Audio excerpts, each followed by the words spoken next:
What's up, guys? Dustin McDangles back here with another video, and we are going to be doing things a little bit differently here today, as we're actually going to review some of the team of the weeks here and sort of see how good they might be and how they stack up against other players. So obviously, sort of this one right now on the screen, we're missing just one top new team of the week player, which is Pastrnak, which I will pull up since there are none of him on the market. But before we do get into this episode and dive into these players, be sure to drop a thumbs up on this video if you guys enjoy anything NHL related, and also comment down below how you guys have been enjoying the game this year so far. I love the game so far. The new patch isn't bad either.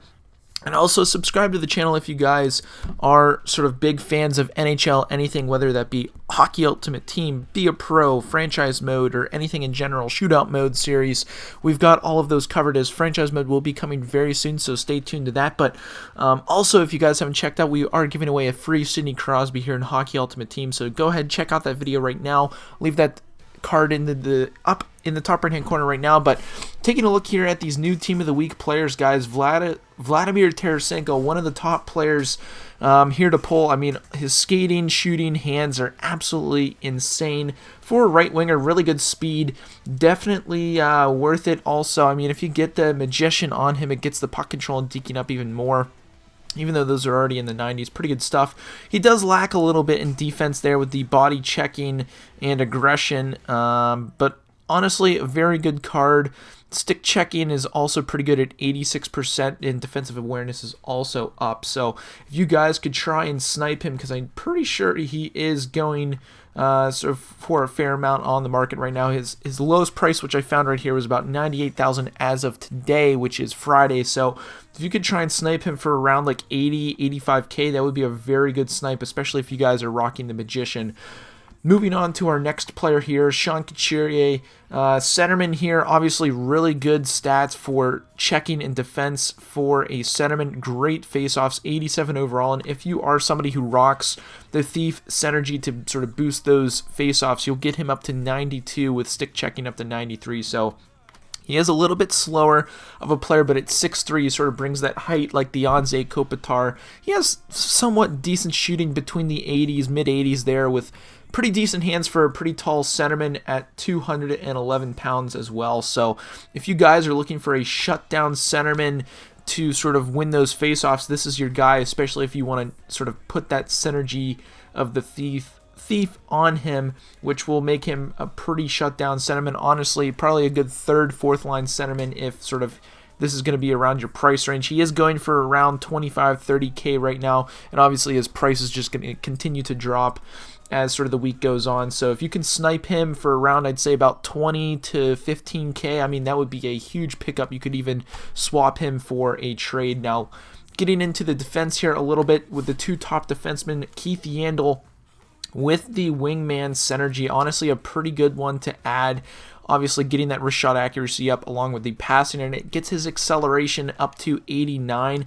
6'1", 192 pounds, isn't sort of the biggest type of defenseman, but his shot, I mean, power is there, accuracy is not. So if you can get that wingman synergy on him, if that's already on your team, that'll bring up the wrist shot accuracy a little bit, so you can get those shots from the point, sort of finding on target, looking for those tips in front. And again, he has some decent speed on him. Again, if you get that wingman activated, acceleration up to 89, not too bad, especially for a left-handed defenseman.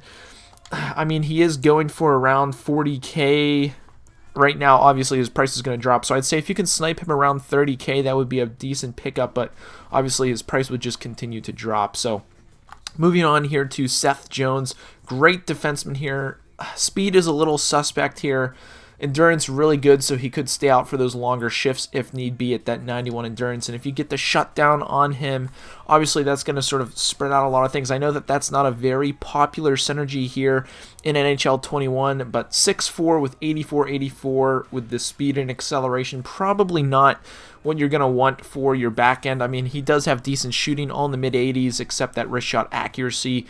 Pretty good checking skills and defense sort of ratings there. Body checking, obviously, even without The shutdown is pretty high. Strength, aggression, durability, all up there, as well as his checking, defensive awareness, shot blocking, stick checking are all pretty high, as well as his hands. For a big 6'4" defenseman, his hands are pretty good. Puck control 88, passing 87, offensive awareness at 87 as well. So could be a decent little pickup if you guys are looking for a defenseman around the 20K mark. If you can snipe him for that, that would be a pretty decent little snipe. So here is sort of one of the last forwards we'll look at here before looking at Pastrnak, is TJ Oshie, 83 overall. If you guys have a sort of budget team, this is a great sort of right winger to have. He has pretty decent speed on him right now with the 86, but if you get that workhorse on him, that's just going to boost up sort of his acceleration to 89. Pretty decent shooting, mid 80s, not too bad. His hands are very good for an 83 overall card for a right-handed winger. 87 deking, 86 hand-eye, 86 puck control, pretty good stuff there. He does lack a little bit in the defense and checking, as obviously his defense is sort of low 80s, and his checking, again, low 80s, besides that stick checking, which is somewhat decent. 71 faceoffs, which is interesting to see for a winger, but honestly, good, decent speed here for a budget team player, especially if you can get the workhorse on him. I don't know if a lot of players use that workhorse. I know it's not a very popular synergy, as it just boosts up acceleration. Most people are looking for the howitzer and sort of wingman and things of that nature. So if you do sort of want a budget player and you don't have a lot of coins to spend, this TJ Oshie, I mean, if you could snipe him around 5K, obviously his price is going to drop. If you can snipe him for 5K, that would be a great pull. So let's go ahead, hop into our final Team of the Week player, which is David Pastrnak. So looking at this Pastrnak, guys, this guy is a absolute beast if you just look at his stats. Just taking a look, 86 overall, great right-handed player. Just looking at the base stats on the left-hand side, 86, 88, 90, 80, 85 with the howitzer. So if you can get that unlocked, guys, that gets his speed up to 90. He already has decent speed, 87, 87, not too bad there. Great agility, good endurance. His shot off the charts, guys, especially if you can get that howitzer activated. Brings his power almost to a 90. Accuracy is already in the 90s, so that is awesome. Obviously, his hands in the 90s as well. Pretty awesome stuff there. He does lack in defense a little bit, with strength and durability, aggression, body checking kind of low, but his checking very good. Defensive awareness great. Shot blocking a little bit lower for a wingerman, but stick checking 88 is very, very good.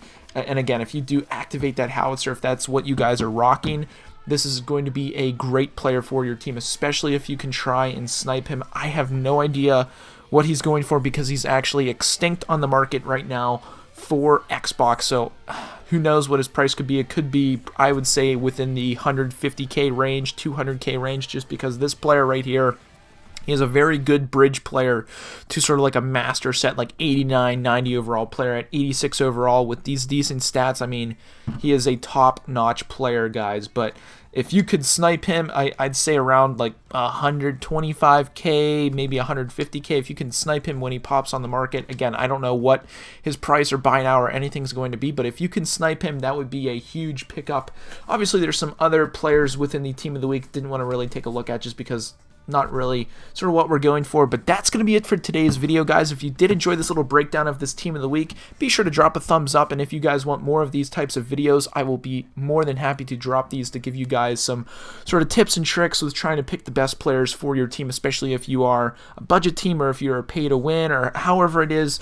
These player breakdowns will definitely sort of let you guys know how these players are and sort of if it is even worth it going after them. So again, if you guys did enjoy it, be sure to drop a like on this video, and I hope you guys have a good one. As always, stay dusty.